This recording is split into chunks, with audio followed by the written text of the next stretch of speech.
नीरू का बेटा फौज में बड़ी पोस्ट पर था। वो हमेशा तैनाती में बाहर रहता। घर में अकेली नीरू बोरियत महसूस करती थी।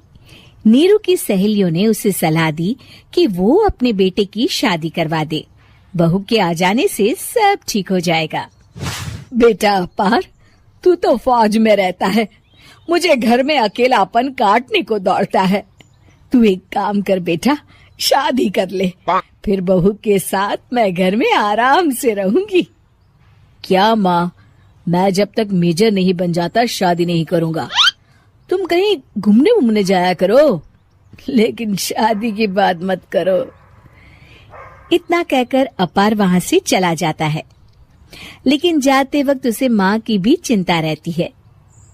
एक दिन दरवाजे की घंटी बजती है। नीरू दरवाजा खोलती है तो सामने एक सुंदर सी लड़की साड़ी पहनकर सर पर पल्लू रखकर खड़ी होती है।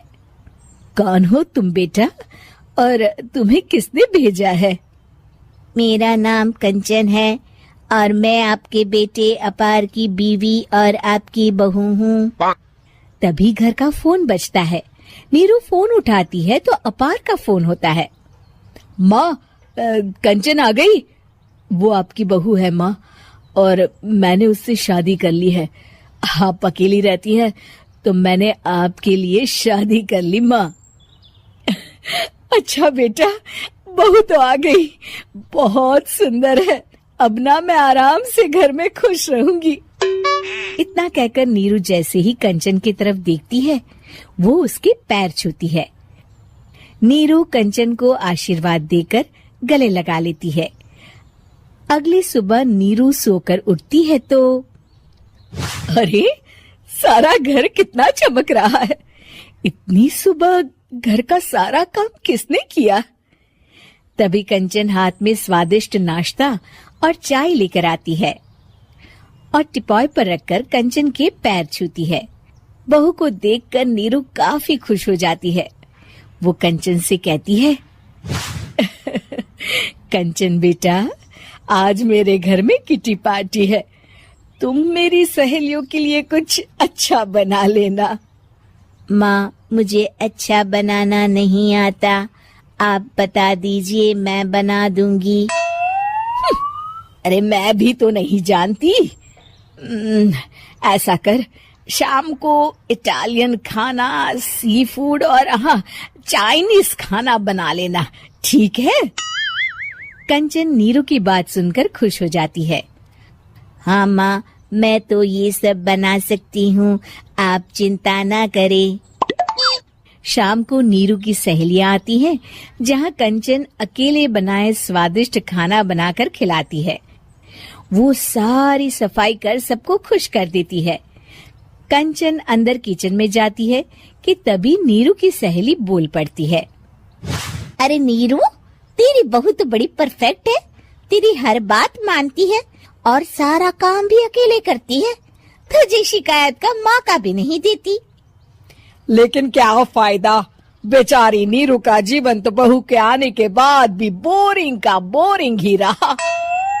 क्यों, ऐसा क्यों बोल रही है? अब तो मेरे साथ मेरी बहू भी रहती है। हाँ, रहती तो है, लेकिन मैं ऐसी लड़कियों को बहुत अच्छे से जानती हूँ। ये सारे काम इसलिए करती है कि तुझे लड़ाई करने का कोई मौका ना मिले और तू फ्रस्ट्रेट हो जाए, समझी? नीरू भोली सूरत बनाकर कहती है, नहीं, मैं नहीं समझी। अरे, घर में सास बहू की लड़ाई ना हो तो घर भी भला घर लगता है क्या? मेरे घर में ही ले ले। सुबह से बहू के साथ लड़ाई में इतनी चहल पहल रहती है कि मन हमारा भी लगा रहता है और पड़ोसियों का भी। नीरू मन में सोचती है, बात तो सही है।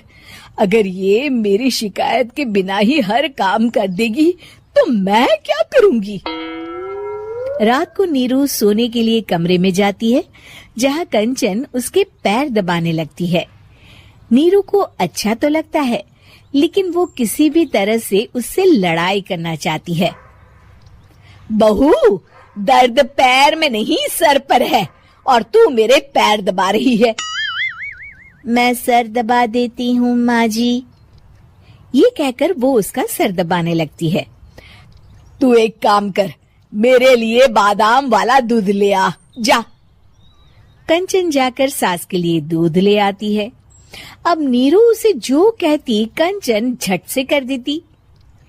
बहू, जरा छत से जाले निकाल दे। जी माँ जी। कंचन 5 मिनट में ही पूरे घर के जाले साफ कर देती है। नीरू तो देखती की देखती ही रह जाती है। कमाल है, ये तो हर काम कर रही है। तरस गई मैं तो इससे लड़ाई करने को।